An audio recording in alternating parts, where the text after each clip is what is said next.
प्रधानमंत्री नरेंद्र मोदी कल सुबह 11 बजे आकाशवाणी पर मन की बात कार्यक्रम में अपने विचार साझा करेंगे।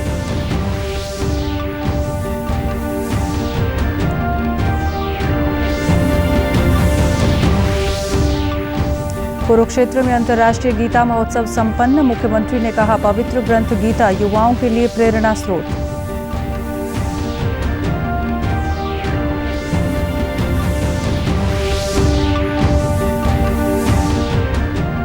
चुनाव आयोग ने कल होने वाले निकाय चुनाव के लिए किए सभी प्रबंध पूरे। 7 लाख से अधिक मतदाता अपने मत का करेंगे प्रयोग।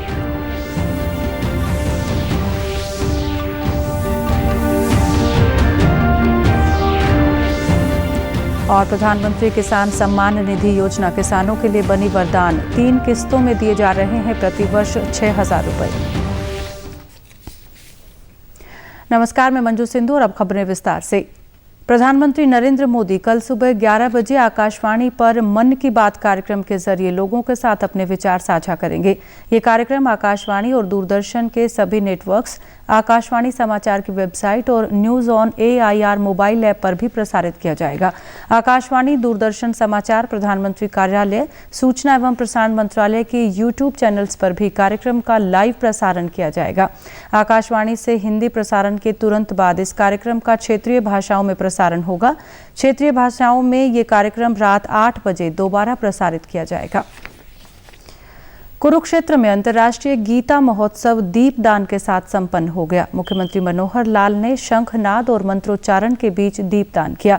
इस दीपोत्सव में ब्रह्म सरोवर के पावन तट पर 2,25,000 दीपक और कुरुक्षेत्र व 48 कोस के 134 तीर्थ स्थलों पर भी लाखों दीपक जलाए गए। इस समापन समारोह पर दीपोत्सव का ये अद्भुत दृश्य मनमोहक रहा। मुख्यमंत्री कल चंडीगढ़ से अंतर्राष्ट्रीय गीता महोत्सव 2020 के वैश्विक गीता पाठ में प्रदेश के 55,000 स्कूली विद्यार्थियों और देश के 17 संस्कृत विश्वविद्यालयों के साथ चंडीगढ़ से ऑनलाइन जुड़कर अपना संदेश दे रहे थे। इस अवसर पर उन्होंने कहा कि इस पावन धरा पर दिए गए पवित्र ग्रंथ गीता का उपदेश युगों युगों से मानवता को ज्ञान और शांति का मार्ग दिखा रहा है और विश्व को शांति व सद्भावना का संदेश भी देता है। ने इसमें भाग लिया है। संस्कृत विश्वविद्यालय देश भर के हमारे कुलपति कैथल के जो विश्वविद्यालय के श्रेयांश द्विवेदी जी के प्रयत्नों से ऐसे 17 संस्कृत विश्वविद्यालय जुड़े हैं। ये भी अपने आप में एक उल्लेखनीय बात है। मुख्यमंत्री ने कहा कि पवित्र ग्रंथ गीता युवाओं के लिए प्रेरणा स्रोत है। इस पवित्र ग्रंथ में युवाओं को सही मार्ग पर चलने का संदेश दिया गया है और जब युवा संस्कारवान और शिक्षित होंगे तभी एक अच्छे राष्ट्र का निर्माण संभव हो सकेगा। समाज कभी कभी खतरे में आ जाता है, लेकिन चाहे गीता के सार का प्रभाव हो, चाहे संदेश स्वामी विवेकानंद जी जैसे हमारे युवा सन्यासी जब युवाओं को प्रेरणा देते हैं तो युवाओं को संस्कार मिलते हैं। युवा अगर उचित दिशा में काम करता है तो राष्ट्र निर्माण में अपना योगदान ये देता है। हमारा काम है युवा को, छात्र छात्राओं को अच्छे संस्कार देकर, अच्छी शिक्षा देकर आगे बढ़ाना, अच्छे नागरिक के रूप में वो लोग उभरे। तो इसके लिए हमारे विशेष जो ग्रंथ हैं जिनका युवाओं के मन पर असर होता है, उसमें श्रीमद् भागवत गीता ये अपने आप में एक विशेष स्थान रखती है। मुख्यमंत्री मनोहर लाल ने घोषणा की कि आगामी वर्ष 2021 को सुशासन परिणाम वर्ष के रूप में मनाया जाएगा। मुख्यमंत्री ने सरकारी कर्मचारियों व आमजन के कल्याण कार्यों के लिए विभिन्न घोषणाएं की। इसके अलावा 6 नई IT पहलों की भी शुरुआत की गई। मुख्यमंत्री कल चंडीगढ़ में सुशासन दिवस पर आयोजित राज्य स्तरीय समारोह को संबोधित कर रहे थे। उन्होंने कहा कि राज्य सरकार ने सूचना प्रौद्योगिकी का उपयोग करते हुए 40 से अधिक सुशासन सुधार किए हैं।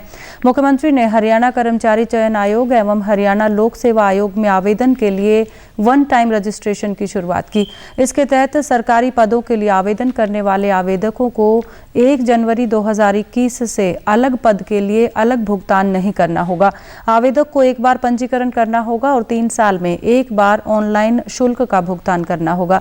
हालांकि 3 साल बाद यदि कोई आवेदक सरकारी पदों पर भर्ती के लिए परीक्षा देना चाहता है तो उसे नए सिरे से पंजीकरण करना होगा। और कर्मचारी चयन आयोग इन दोनों की अब रजिस्ट्रेशन जो है ये एप्लीकेंट को वन टाइम करनी होगी, और वन टाइम एप्लीकेशन में वो किस किस डिपार्टमेंट में चाहता है उन सब डिपार्टमेंट्स के प्रायोरिटी से नाम लिखेगा, और उसकी फीस एक बार देनी होगी। 3 साल में एक बार उसको फीस देनी है। 3 साल में जितने मर्जी एग्ज़ाम दे लें, हर एग्ज़ाम की अलग फीस नहीं देनी है। उसका एडवर्टाइजमेंट बहुत जल्दी, हमारा सबसे पहले तो जो स्टाफ सिलेक्शन कमीशन ये एडवर्टाइजमेंट करेंगे, बाद में पब्लिक सर्विस कमीशन का होगा।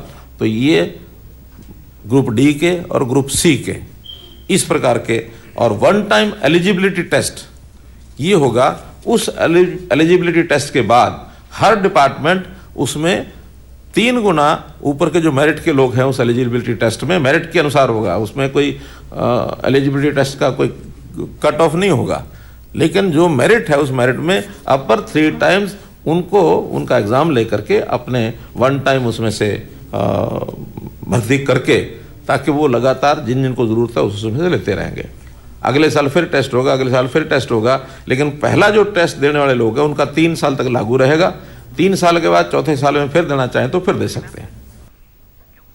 चुनाव आयोग ने कल होने वाले निकाय चुनाव के लिए सभी प्रबंध पूरे कर लिए हैं। नगर निगम अंबाला, पंचकुला, सोनीपत, नगर परिषद रेवाड़ी और नगर पालिका सांपला, धाड़ूखेड़ा, उकलाना तथा सिरसा में वार्ड नंबर 29 के उपचुनाव कल होंगे। आज पंचकुला में हरियाणा चुनाव आयुक्त डॉक्टर दलीप सिंह ने बताया कि कुल 137 वार्ड के लिए 56 मेयर पद और 575 काउंसलर के पद के उम्मीदवार मैदान में हैं। उन्होंने बताया कि लगभग 7,82,652 मतदाता अपने मतदान का प्रयोग करेंगे। म्यूनसिपल कॉर्पोरेशन के और म्यूनसिपल काउंसिल के चुनाव कराए जा रहे हैं। इसके अतिरिक्त कुछ चुनाव भी होंगे कल 27 तारीख को, जिसके लिए सभी प्रक्रिया पूरी कर ली गई हैं। मैं बताना चाहूँगा कि मतदान सुबह 8 बजे शुरू होगा और शाम के 5:30 बजे तक चलेगा।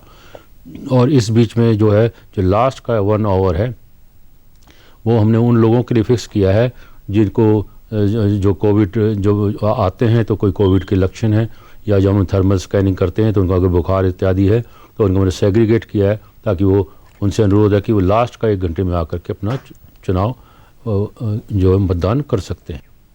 चुनाव आयुक्त ने विशेषकर पहली बार वोट डालने वाले मतदाताओं से अपील की है कि वे बढ़कर मतदान करें। मतदान प्रातः 8:30 बजे से 5:30 बजे तक होगा। अंतिम 1 घंटा कोविड के लक्षणों वाले मतदाताओं के लिए रखा गया है। इस बार कोविड के मद्देनजर सभी पोलिंग बूथों पर मास्क, सैनिटाइजर, हाथ के दस्ताने और सामाजिक दूरी का ख्याल रखा जाएगा। पोलिंग बूथ पर सभी मतदाताओं की थर्मल स्कैनिंग की जाएगी।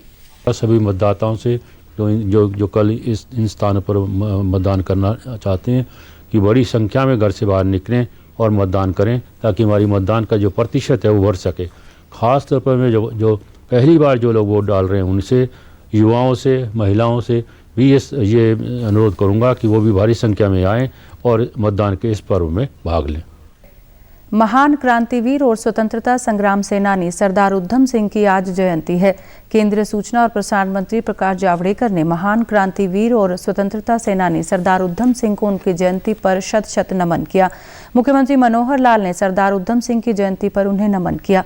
उन्होंने अपने ट्वीट संदेश में कहा कि मां भारती के वीर सपूत सरदार उधम सिंह जी को उनकी जयंती पर कोटि-कोटि नमन। सरदार उधम सिंह जी ने लंदन जाकर जलियांवाला बाग में शहीद हुए निर्दोष देशवासियों की शहादत का प्रतिशोध लिया। मातृभूमि के लिए उनका समर्पण और त्याग वंदनीय है। प्रधानमंत्री किसान सम्मान निधि योजना किसानों के लिए वरदान साबित हो रही है। इस योजना के तहत किसानों को प्रतिवर्ष 6,000 रुपये 3 किस्तों में दिए जाते हैं। नरवाना के कृषि अधिकारी देवेंद्र सिहाग ने बताया कि प्रधानमंत्री किसान सम्मान निधि योजना छोटे किसानों के लिए अत्यंत उपयोगी सिद्ध हुई है। किसान इस राशि से बीज और दवाई खरीदकर अपनी मनपसंद खेती करने लगा है, जिससे किसानों की आय में बढ़ोतरी हुई है। सीमांत हैं या बड़े किसान हैं, उसकी फाइनेंशियल हेल्प कैसे की जाए, उसको ध्यान में रखते हुए हर किसान को साल में 6,000 रुपये 3 किस्तों में 2-2 हज़ार की 3 किस्तों में सालाना 6,000 रुपये उनके खाते में डाले जाते हैं। इससे फार्मर की जो छोटे किसान हैं और उनको बड़ी हेल्पफुल है, उनके लिए भाई खाद खरीदना है, बीज खरीदना है उसको, या और कोई घरेलू कार्यों के लिए ये एक किसान की लिहाज से बड़ी हेल्पिंग हैंड है। लाभार्थी किसानों ने बताया कि ये बहुत अच्छी योजना है। इस राशि से वे खेती के लिए आवश्यक वस्तुएं खरीद लेते हैं। इस योजना का लाभ लेकर वे काफ़ी खुश हैं। प्रधानमंत्री सम्मान निधि योजना के तहत 6,000 रुपये मेरे खाते में आते हैं, जो 2,000 रुपये की 3 किस्त आती हैं। यह बहुत अच्छी योजना है। उन पैसों से हम ज़मीन की बिजाई के लिए अपना सारा खाद बीज इत्यादि खरीद लेते हैं। किसी प्रकार की कोई परेशानी नहीं आती। यह बहुत अच्छी योजना है। जो यह किसान निधि योजना है, बहुत बढ़िया योजना है। मोदी सरकार ने बहुत बढ़िया योजना बनाई है। जो 2,000 रुपये तिमाही के मिलते हैं, 6,000 रुपये साल के, तो ये किसानों में इसकी बहुत फ़ायदेमंद चीज़ है। बुआई के टाइम पे खाद बीज का सहारा लग जाता है। कोविड-19 महामारी के खिलाफ देश एकजुट होकर लड़ रहा है। आप भी हमारे साथ सुरक्षा और बचाव के 3 आसान एहतियाती उपायों का संकल्प लें। मास्क हमेशा सही ढंग से पहनें, 2 गज की दूरी बनाए रखें और हाथ बार-बार धोएं। भारतीय राष्ट्रीय राजमार्ग प्राधिकरण ने कहा है कि अब फास्टैग के जरिए रिकॉर्ड 50 लाख ट्रांजैक्शन के साथ 80 करोड़ रुपए प्रतिदिन पर पहुंच गया है। अब तक 2 करोड़ 20 लाख फास्ट टैग जारी किए जा चुके हैं। राष्ट्रीय राजमार्ग प्राधिकरण ने कहा है कि फास्टैग के जरिए टोल कलेक्शन 24 दिसंबर को पहली बार 80 करोड़ रुपए प्रतिदिन के आंकड़े को पार कर गया है। फास्टैग लेन देन 50 लाख प्रतिदिन के रिकॉर्ड पर पहुंच गया है। 1 जनवरी 2021 से वाहनों के लिए फास्टैग अनिवार्य होगा। और प्रदेश से जुड़ी खबरों को विस्तार से जानने के लिए आप हमारे साथ फेसबुक, ट्विटर और यूट्यूब के माध्यम से भी जुड़ सकते हैं। हमसे जुड़ने के लिए आप हमारे सोशल मीडिया हैंडल को फॉलो कर सकते हैं। पुरातत्व विभाग द्वारा फतेहाबाद जिले के गांव कुनाल में संग्रहालय बनाया जाएगा। फिलहाल कुनाल में वैज्ञानिक सफाई का काम चल रहा है। पुरातत्व विभाग के प्रधान सचिव अशोक खेमका ने कुनाल का दौरा किया और संग्रहालय की जगह का निरीक्षण किया। उन्होंने कहा कि भारतीय प्राचीन इतिहास की दृष्टि से ये गांव बहुत ही महत्वपूर्ण है, जहां पर पिछले वर्षों खुदाई के दौरान कई अवशेष मिले थे, जिनसे 8,000 वर्ष पहले की जानकारी मिलने की संभावना है। प्रधान सचिव ने कहा कि यहाँ के महत्व को देखते हुए प्रदेश सरकार ने इन अवशेषों को दिखाने के लिए विशेष संग्रहालय बनाने का निर्णय लिया है। ओपन साइट है। इसकी जो डेटिंग है 6000 ईसा पूर्व से पहले की ये साइट है।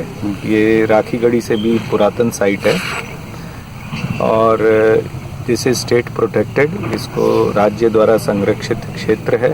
इसमें लगभग जो है 4 एकड़ साइट ये है। इसमें अभी खुदाई का काम चल रहा है, जिसको हम साइंटिफिक क्लियरेंस कहते हैं। उसमें जो अवशेष निकलेंगे उसका बाद में वैज्ञानिक विश्लेषण होगा और फिर विभाग इसमें फाइंडिंग्स पर आएगा कि क्या किस प्रकार की उस समय आज से 8 से 9 हज़ार साल पूर्व किस प्रकार की सभ्यता यहाँ पर थी। उपायुक्त डॉक्टर नरहरि सिंह बांगड़ ने कहा कि इस संग्रहालय के बनने से जिला फतेहाबाद का महत्व विश्व के मानचित्र पर आ जाएगा और क्षेत्र के लोगों को प्राचीन संस्कृति, पर्यटन तथा रोजगार के साधन भी उपलब्ध होंगे। उनका सर आए हैं और निसंदेह ये इस कुनाल साइट के लिए भी एक सौभाग्य है कि आज के दिन यहाँ कुछ ना कुछ नया होने जा रहा है। आप देख ही रहे हैं कि सारी चीज़ें जितनी भी यहाँ से पहले भी मैं आया था, मैंने इस साइट को विजिट किया है और यहाँ से जितनी भी चीज़ें खुदाई में निकली हैं जो लगभग आज से 8,000 वर्ष पुरानी हैं, तो अपने आप में ही बहुत ऐतिहासिक है। उनका डिस्प्ले का और सर ने जैसे बताया कि म्यूज़ियम और यहाँ पर रिसर्चर्स के लिए एक प्रोविजंस किया जाएगा, उनके तहत निसंदेह हमारे ज़िले में, जिस ज़िले को अभी यूँ कहते हैं कि यहाँ सच एग्रीकल्चर का ही एक माहौल है, लेकिन जब इतनी पुरानी सभ्यता यहाँ आएगी और उसकी रिसर्च के लिए भी यहाँ प्रोविजंस किए जाएंगे, तो निसंदेह हमारा ज़िला विश्व स्तर पर बहुत ख्याति प्राप्त करेगा। अंत में इस बुलेटिन के मुख्य समाचार एक बार फिर। प्रधानमंत्री नरेंद्र मोदी कल सुबह 11 बजे आकाशवाणी पर मन की बात कार्यक्रम में अपने विचार साझा करेंगे।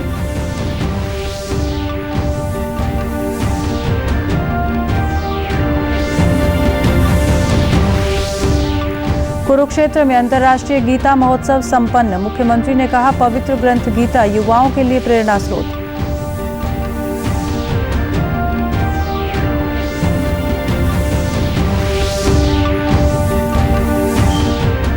चुनाव आयोग ने कल होने वाले निकाय चुनाव के लिए किए सभी प्रबंध पूरे। 7 लाख से अधिक मतदाता अपने मत का करेंगे प्रयोग।